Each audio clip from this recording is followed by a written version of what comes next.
வணக்கம், welcome to Ammachi's kitchen. இன்றைக்கி நம்ம பார்க்க போகிறது சுண்டக்காய் வத்த குழம்பு எப்படி வைக்கிறதுன்னு காட்டுறேன் வாங்க.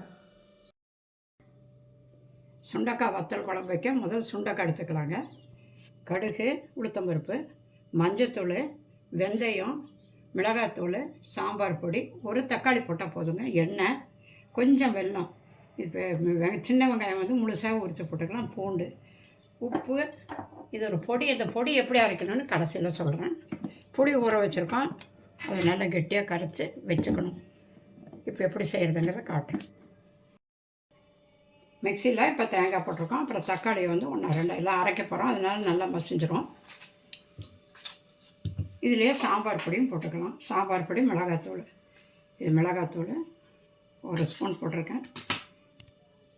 சாம்பார் பொடி 2 ஸ்பூன் போட்டுக்கலாம். அவ்வளோதாங்க. இதை போட்டு நல்லா இப்போ குழம்பு திக்காக அடித்தான்னு பார்க்கலாங்க. புளியெல்லாம் ஊற்றி நல்லா சூடாக வெந்திருக்கு. இதுக்கப்புறம் நம்ம அரைச்சி வச்சுருக்க விழுந்த போதும்.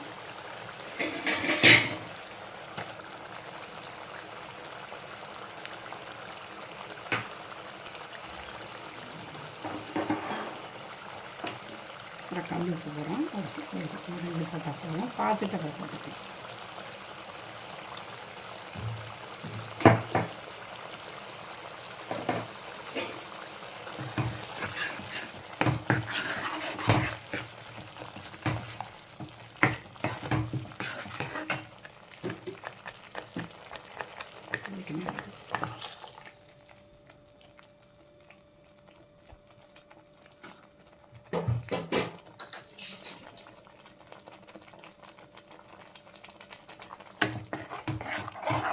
நல்லா ஒரு 2 கொதி வரட்டும்.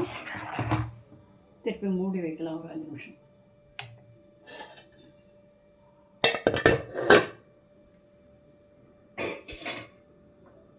பார்க்கலாங்க. எல்லாம் ரெடி ஆகிடுச்சு. குழம்பு நான் பார்த்திங்கன்னா நல்லா சுண்டி அந்த ஊற்றின எண்ணெய் மேலே வந்துடுச்சு. அதுக்கப்புறம் கொஞ்சம் வெல்லம் போடணுங்க. இதுக்கு கண்டிப்பாக போட்டால் ரொம்ப டேஸ்ட்டாக இருக்கும். கொஞ்சம் போட்டால் போதும். இது ஒரு பொடி வறுத்து வச்சுருக்கேன். அந்த பொடி வந்து ஒரு 1.5 ஸ்பூன் போடும்.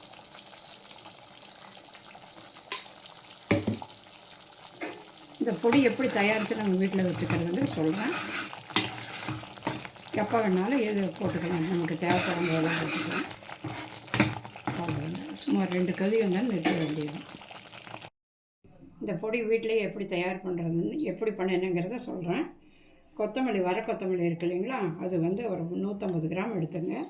மிளகு ஒரு 2 ஸ்பூனு, ஜீரகம் 2 ஸ்பூனு, வெந்தயம் 3 ஸ்பூனு, கடலைப்பருப்பு 50 கிராம் போட்டுங்க, துவரம்பருப்பு 50 கிராம், சின்ன கருவேப்பிலை கொஞ்சம் உருவி போட்டுங்க. அதுலேயே பெருங்காயம் ஒரு சின்ன கட்டியாக ஒரு 1/4 இவ்வளோ பெருசுக்கு போட்டுக்கோங்க.